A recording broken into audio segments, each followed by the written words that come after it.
우리가 지난 시간에 살펴보았듯이 가인은 예배에 실패한 후에 하나님에 대한 분노를 해결하지 못하고 대상을 잘못 선택해서 동생을 죽이고 말았습니다.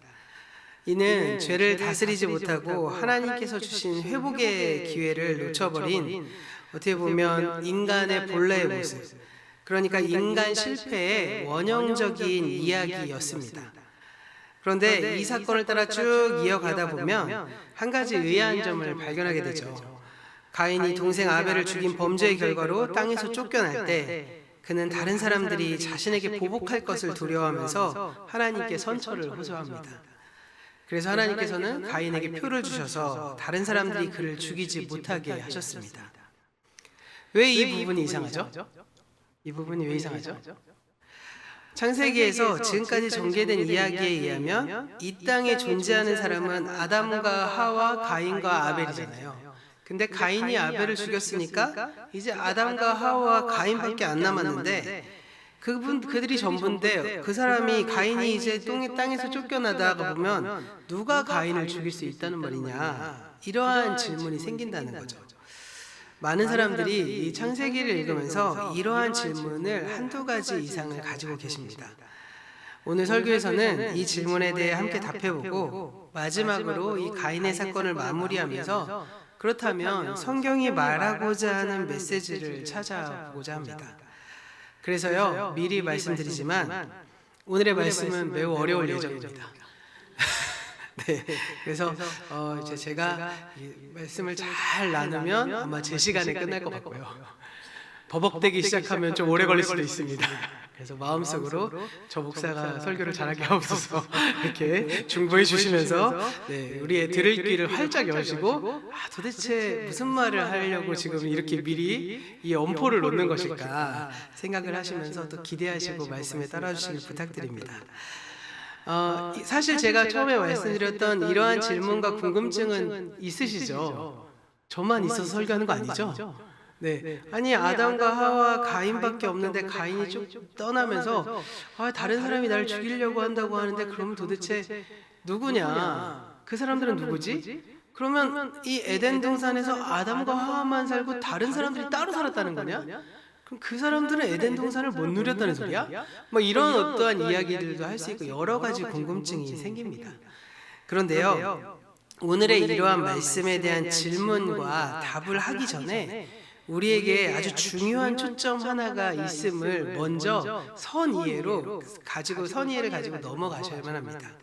바로 무엇이냐면, 우리가 성경을 볼 때 이러한 질문이 생기게 되면 그와 동시에 다른 질문을 함께 던져야 한다는 것입니다. 저는 성경을 읽을 때 질문을 던진다는 건 매우 중요한 일이라고 생각합니다.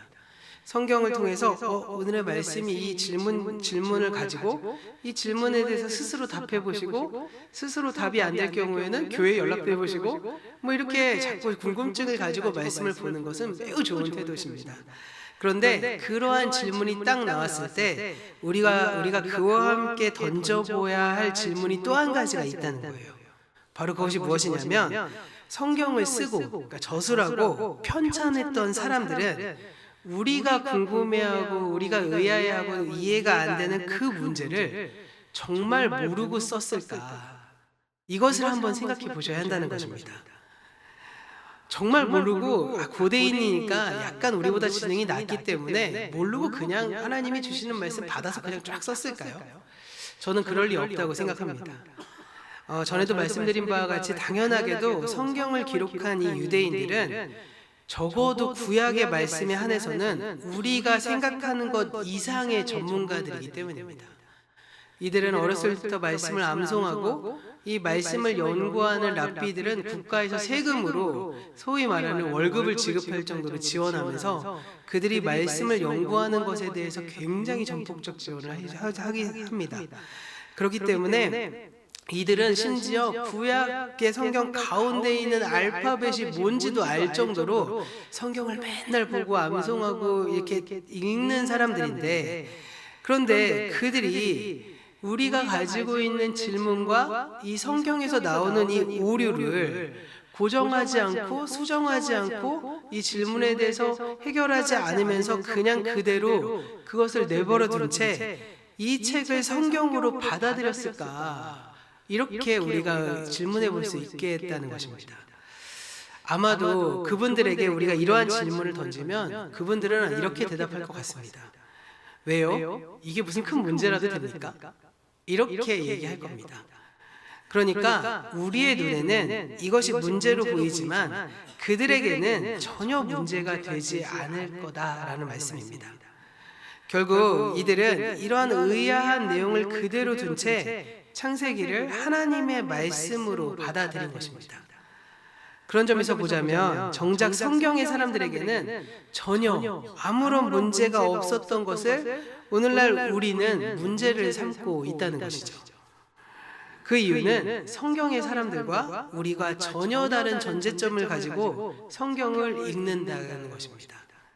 그렇기 때문에 그 전제점이 무엇인지를 먼저 구별해서 알아야, 그래야 성경을 올바르게 해석할 수 있고 사실은 이 성경이 왜 이렇게 쓰여졌는지도 우리는 파악할 수 있을 것입니다. 그 전제는 무엇이냐면요, 바로 역사적 사실성이라는 전제입니다. 우리는 이 가인의 이야기를 읽으면서 이 사건이 벌어질 때 이 세상에는 아담과 하와, 가인 단 세 사람밖에 없다고 전제하면서 읽습니다.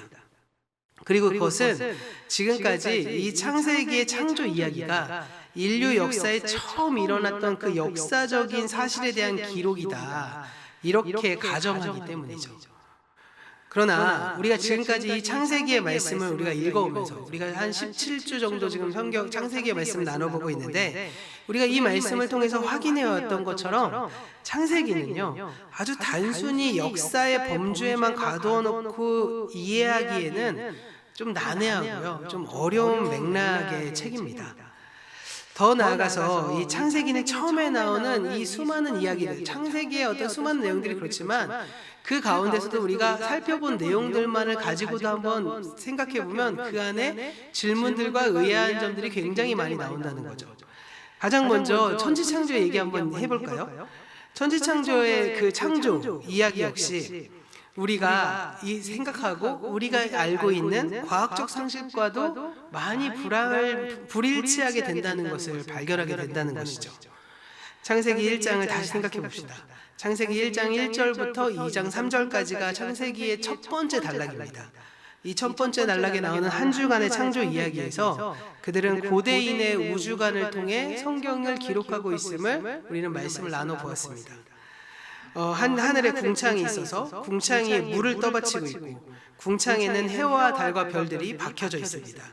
그리고 그 각 궁창에는 창문들이 있어서 때에 따라 하나님께서 비창문을 여시면 비가 내리고 우박 창문을 여시면 우박이 내리고 눈 창문을 열면 눈이 내리는 어떤 그러한 것들이 창세기에 어떤 나오는 어떤 우주관이었습니다. 이러한 설명은 현대를 살아가고 있는 우리에게는 말도 안 되는 이야기잖아요. 하루의 낮과 밤이 지구의 자전에 의해서 해가 비치고 비치지 않느냐에 따라 만들어짐을 우리는 알고 있습니다. 그리고 지구상에 존재하는 모든 자연광, 그러니까 빛은 햇빛으로부터 온 것이라고도 배웠습니다. 햇빛이 없으면 어두운 밤이 됩니다. 그러나 창세기 1장에 의하면 해는 넷째 날 창조되는데 첫째 날 빛이 있었다는 것, 빛을 먼저 하나님께서 창조하셨다라고 성경은 기록하고 있고, 그리고 이 낮과 밤이 순환하는 이 하루라는 시간 단위가 이미 첫째 날부터 시작되었다는 것을 우리는 발견했습니다. 그래서 이러한 창조의 모든 기록들은 우리가 알고 있는 과학적인 사실과 조화시키기 어렵다는 것이죠. 그런데 제가 이렇게 설명드리면 이렇게 반문하시는 분들도 계실 겁니다. 아니, 이 과학적인 사고와 과학적인 현상의 발견이 인간의 어떤 과학기술의 이 진화에 따라서 점점 발전되어 오고 그 발전된 것을 통해서 사실은 새로운 과학적 지식들이 드러나는 건 아닙니까? 이렇게 이야기하시면서 아니, 우리가 가지고 있는 과학적 사고가 이 50년 후, 100년 후에 똑같이 지속되리라고 생각하십니까? 이렇게 질문하실 수도 있겠죠. 그러니까 그 고대의 어떤 과학적 지식으로 현대 과학적과 불일치하다고 해서 성경 말씀이 오류다, 이게 잘못됐다라고 말할 수 있나요? 라고 생각해 볼 수도 있겠죠. 그런데 사실 제가 이 설교를 처음에 막 만들었던 게 한 3, 4년 전인 것 같은데, 이 3, 4년 전의 과학적인 지식보다 제가 이 창세기를 막 처음에 그러면 저도 이제 설교하기 위해서 과학적인 걸 막 많이 찾아봤을 거 아니에요. 그때보다 지금이 조금 더 다른 의미의 이야기들을 하고 있는 사실을 또 발견했습니다. 불과 몇 년이 안 돼서.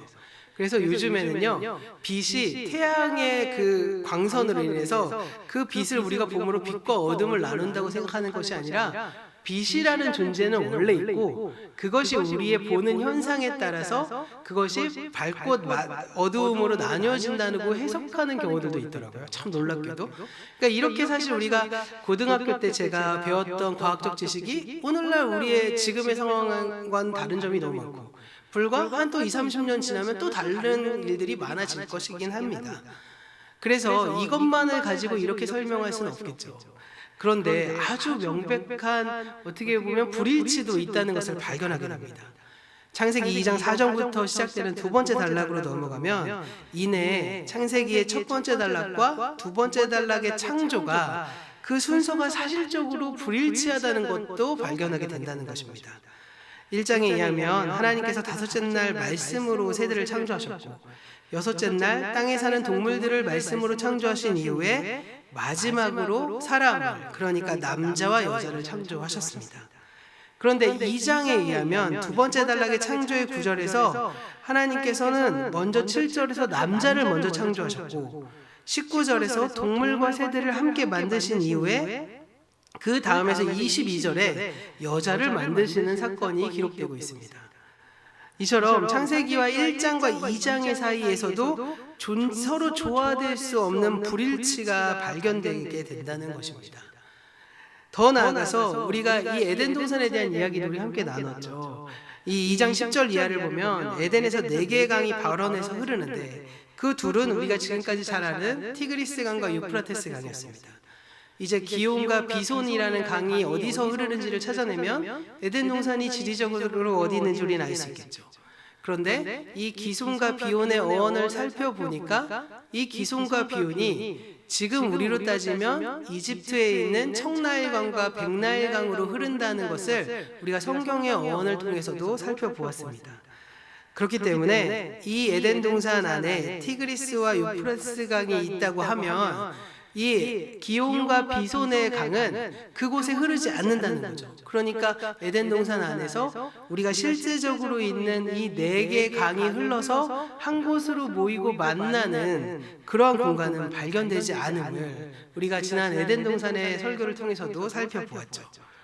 이렇게 티그리스와 유프라테스의 존재는 분명하지만 이 두 강과 같은 곳에서 발원하는 기온과 비손을 찾을 수 없다는 것입니다.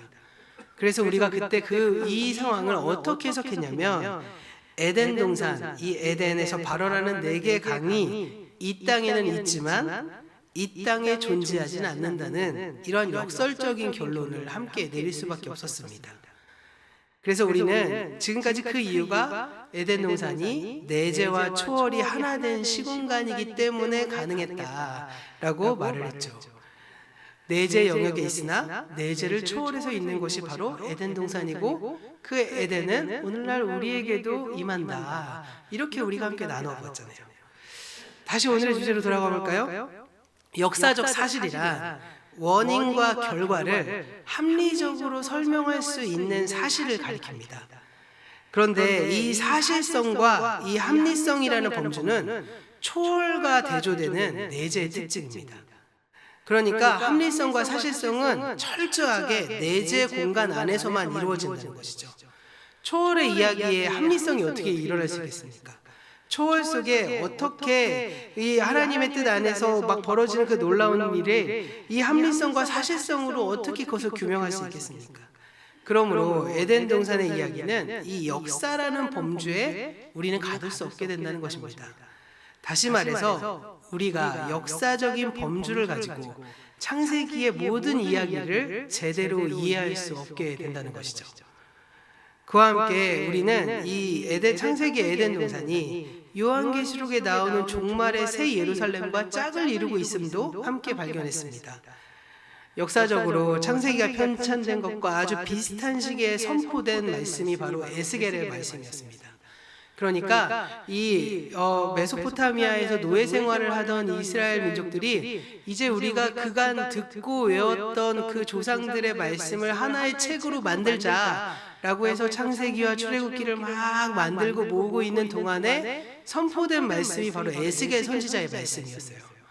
그러다 보니까 이 에스겔서에 나오는 하나님의 종말에 나오는 그 새 예루살렘, 그 새 예루살렘의 근원이 에덴 동산과 굉장히 밀접하게 맞닿아 있고 그 내용의 흐름이 유사하다는 사실을 발견하게 됩니다.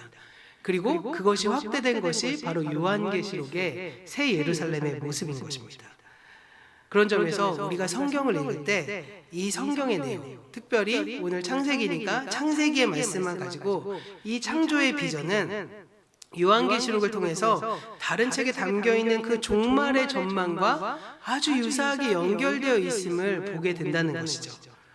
이것은 무엇입니까? 창조의 이야기가 단지 과거의 이야기라는 것이 아니라 오늘 우리의 이야기이기도 하고 또 더 나아가서 미래 우리가 소망해야 할 그 나라이기도 하다는 것을 성경은 말하고 있다는 것이죠. 그러면 이 창조 이야기의 출발점은 어디일까요? 만일 창세기가 과학적 사실을 다루고자 했다면 이 창세기의 내용은 아예 아무것도 없는 무에서 아무것도 존재하지 않는 상태에서 시작되는 것이 옳습니다. 땅을 누가 만들었고 물을 누가 만들었고 그리고 물질의 근원이 어디 있는지를 말을 했어야 합니다. 그런데 우리가 함께 살펴보았듯이 창세기에는 이미 땅이 있고 이미 물이 있는 가운데서 시작됩니다. 그러면 땅은 누가 만들고 물은 누가 만들었을까요? 누가 만들었을까요? 하나님이 만드셨죠. 이거 큰일 났는데? 하나님이 만드셨죠. 하나님이 온 세상 우주 만물의 주인이시잖아요. 그분이 우리의 창조주시잖아요. 그분이 만드신 게 맞습니다. 그런데 그분이 만드신 것을 주장하기 위해서, 증명하기 위해서 창세기의 말씀이 써진 것이 아니라는 겁니다. 그러니까 저희가 말씀드리고 싶은 건 무엇이냐? 창세기는 그 이야기를 하려고 지금 정해진 것이 아니라 무로부터 시작하지 않고 혼돈으로부터 시작되고 있다는 것을 우리가 주목해서 보아야 한다는 것이죠. 그 혼돈은 신화적인 혼돈이 아니었습니다. 창세기는 혼돈 속에 있는 우리의 현실, 그러니까 현재로부터 시작하는 겁니다. 이 혼돈의 현실 속에 도대체 샬롬을 창조해내실 분은 도대체 누구인가? 이 혼돈의 현실 속에서 이 땅에 하나님의 나라를 가지고 오실 분이 누구신가? 그분이 바로 우리 하나님이시다. 이것을 창세기는 말하고 싶은 겁니다.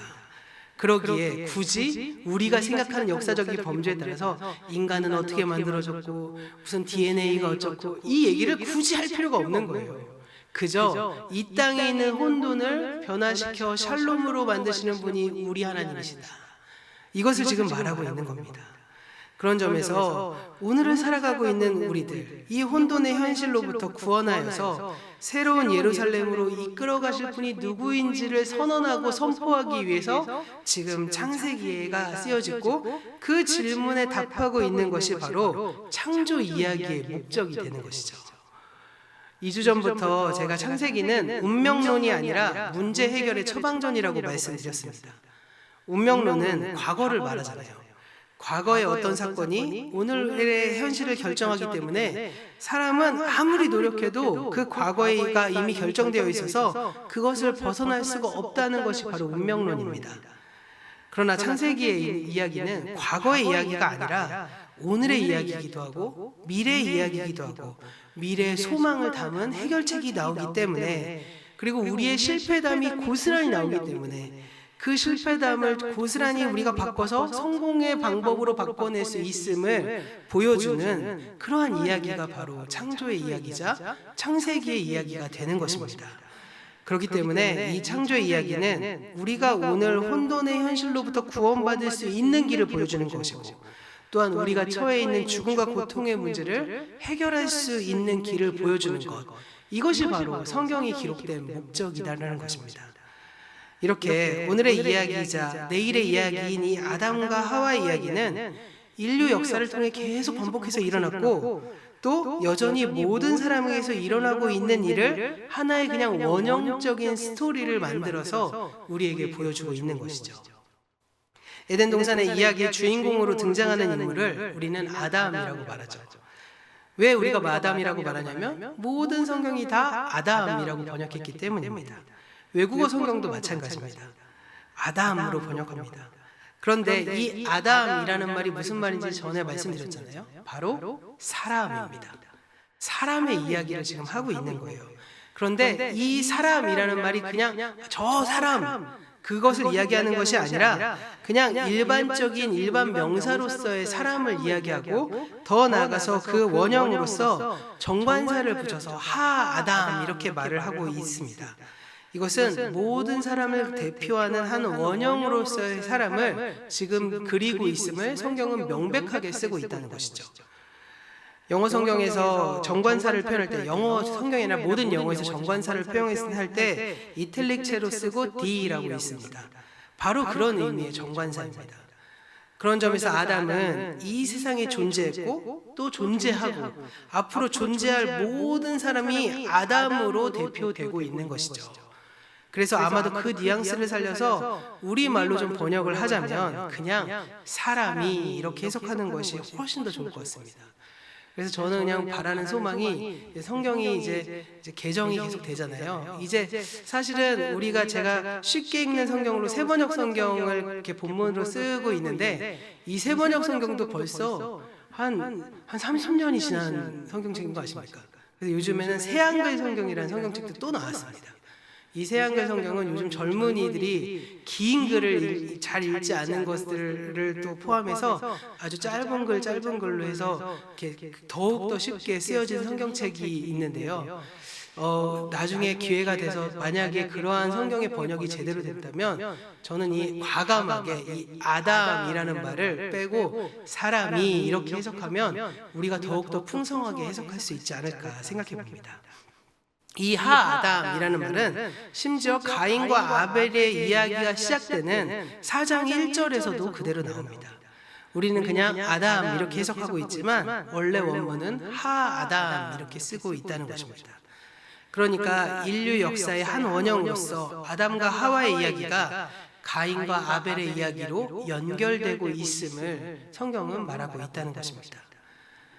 그러니까 인류의 한 역사의 원형으로서 이 가인, 아담, 그리고 하와 이 모든 스토리 하나하나가 곧 우리의 이야기가 되기도 하고 우리의 자녀의 이야기가 되기도 하고 우리의 아버지의 이야기가 되면서 우리의 삶 속에서 비일비재하게 일어나고 있음을 지금 성경이 그려지고 있기에 우리가 그 말씀을 우리 삶에 적용해서 그 말씀대로 그 하나님의 뜻대로 그것을 캐치해서 나아가면 아담과 하와가 저지른 실수, 가인이 저지른 실수를 우리가 반복하지 않을 수 있음을 성경은 말하고 있다는 것이죠.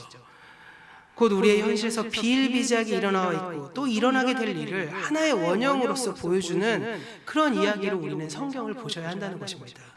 그러니까 아브라함의 이야기가 내 이야기가 되셔야 되고 야곱의 이야기가 내 이야기가 되어야 되고 호세아의 이야기가 내 이야기가 되어야 한다는 것입니다.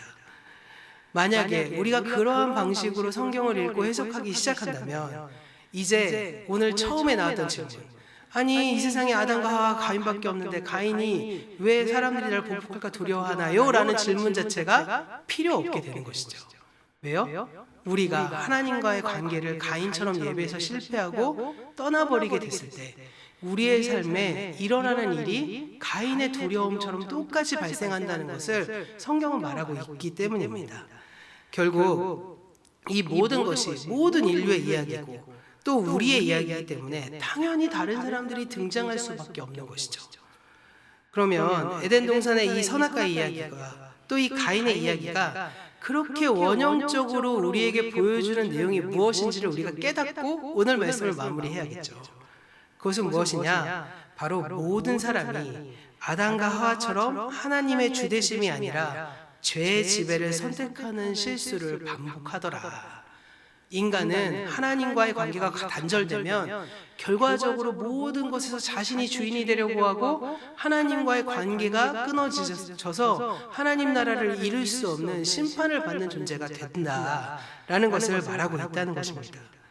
그리고 그 이유는 사람이 하나님께서 값없이 허락하신 창조세계 속에 살아가면서도 하나님의 은혜를 알지 못하고 마치 스스로 이 땅에 자신이 창조주인 양 행동하고 착각하고 있기 때문에 이러한 모든 현상들이 일어나고 있음을 이야기하는 것이죠. 여기서 우리가 알 수 있는 중요한 사실이 있습니다. 바로 은혜를 아는 사람은 창조주 하나님과 올바른 관계를 맺고 하나님의 주되심을 이룰 수 있다는 것입니다. 그러나 자신이 은혜로 지음을 받은 피조물임을 인식하지 못하는 그 어리석은 사람은 창조주 하나님을 거부하고 스스로 자신이 창조자인 듯 행세하지만 사실은 죄의 지배를 당하게 되고 죄의 노예로 살아갈 수밖에 없다고 말을 하고 있습니다. 그런 점에서 이어지는 이 가인의 이야기는 그 죄의 지배가 인류 가운데 어떻게 확산되어 가는지를 분명하게 보여줍니다. 4장 7절 말씀에서 하나님께서는 가인에게 너는 죄를 다스려라 이렇게 말씀하셨습니다. 그러나 가인은 오히려 스스로를 죄의 지배에 넘겨주고 그 결과 죽음의 두려움에 삼켜져 버립니다. 오늘 말씀 17절 이하의 말씀이 바로 그러한 내용인데요. 먼저 18절의 말씀 화면을 보시면서 함께 읽도록 하겠습니다. 에녹이 이랏을 낳고 이랏은 무드야엘을 낳고 무드사엘은 라멕을 낳았더라.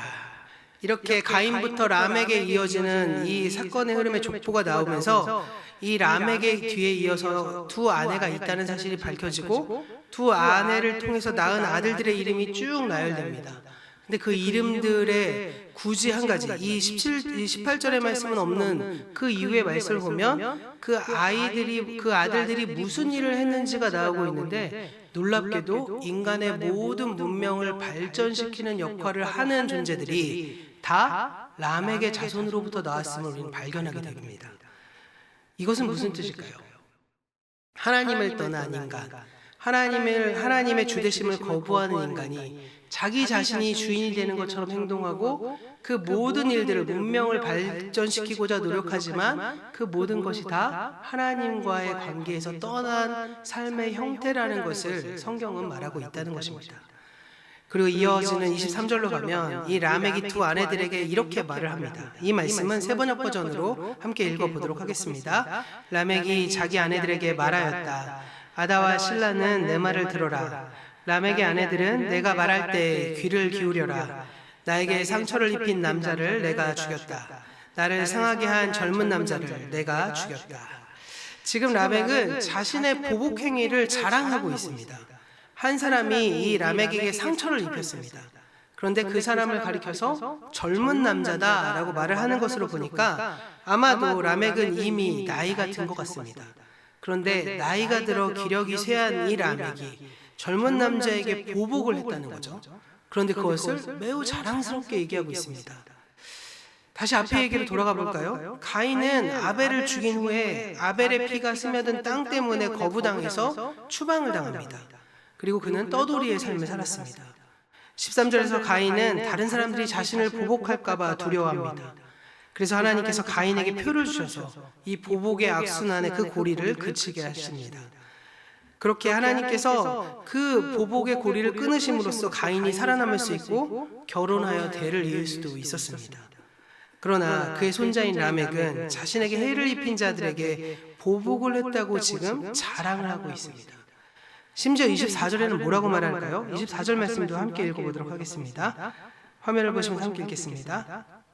가인을 위하여는 벌이 7배일진데 라멕을 위하여는 벌이 77배이리로다 하였더라.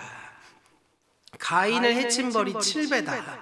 이 말은 15절에서 하나님께서 하신 말씀입니다. 하나님께서는 가인을 죽이는 자에게 7배 형벌을 받게 될 것이라고 말씀하면서 더 이상 보복을 계속할 수 없도록 이 보복 행위에 대해서 무거운 벌을 부과하신 것입니다. 그러나 라멕은요, 하나님의 그 뜻과 정반대되는 행동을 하면서 이 하나님께서 이미 가인을 봐주신 것처럼 자신에게도 그러시리라고 떠벌리고 있는 것입니다. 라멕은 하나님께서 가인과 자신에게 베푸신 그 은혜를 오해하고 있는 것이죠. 마치 자기 가문이 마음대로 사람을 죽여도 되는 살인 면허라도 받은 것처럼 말입니다. 그러나 그것은 하나님께서 가인뿐만 아니라 모든 인류에게 베푸신 은혜였습니다. 보복의 악순환으로 인류가 공멸하는 길을 막기 위해서 주신 은혜입니다. 오늘 말씀을 마무리하면서 이 가인과 이 아담의 이야기, 이를 통해서 우리가 분명히 배우는 한 가지 교훈이 있다면 그것은 바로 은혜를 모름으로 죄가 시작된다는 것입니다. 하나님과의 관계는 늘 먼저 그분께서 우리에게 은혜를 베푸심으로써 시작되었습니다.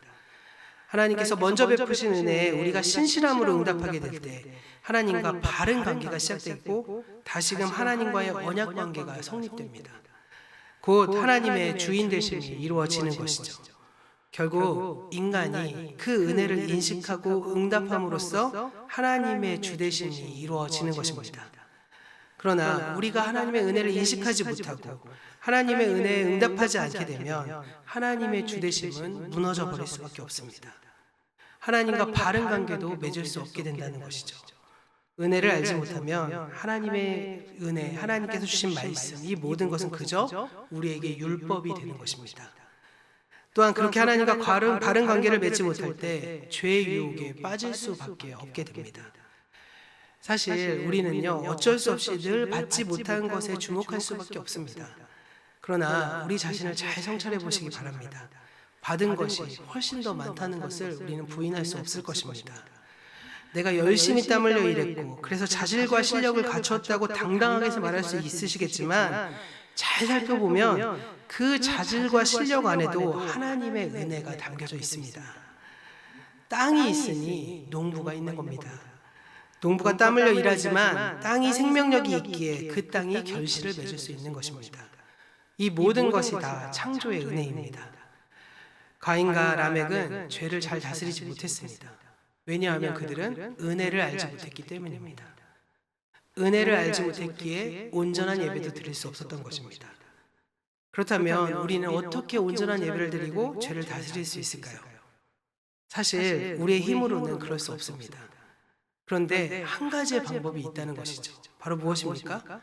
하나님의 은혜를 알 때, 하나님의 은혜를 경험할 때 우리는 그때 비로소 하나님께 예배할 수 있고 더 나아가서 우리의 죄를 다스릴 수 있게 되는 것입니다. 그리고 그렇게 될 때 우리를 창조하시고 구원하신 하나님의 은혜 안에 적극적으로 응답하고 하나님이 우리의 은혜를 더욱더 풍성히 내려주시는 그 놀라운 상호작용이 일어날 수 있게 되는 것입니다. 그리고 그 이유는 말하지 않아도 알 것입니다. 바로 하나님께서 일하십니다. 왜 그럴까요? 그분이 우리의 주님이시기 때문입니다. 우리가 오늘 말씀을 통해서 우리의 인생에 주어지는 그 은혜를 알고 그 은혜에 응답하는 하루하루 매일매일이 되기를 간절히 소원합니다. 그럴 때 하나님께서 더욱더 큰 은혜를 끊임없이 풍성하게 부어주실 것입니다. 매일 문 앞에서 큰 죄를 가지고 큰 죄가 우리를 유혹하고 있어서 우리가 죄의 문제에 휘둘리고 때론 실패할지라도 다시금 하나님의 은혜를 깨닫고 돌이키는 그 일들이 계속적으로 나아가는 저와 여러분 되기를 소원합니다. 그리고 돌아오는 한 주간도 끊임없이 주어지는 하나님의 은혜에 응답하셔서 죄를 잘 다스리고 그 은혜를 다른 사람들에게도 전하는 하루하루가 되기를 주님의 이름으로 간절히 축원합니다. 기도하겠습니다.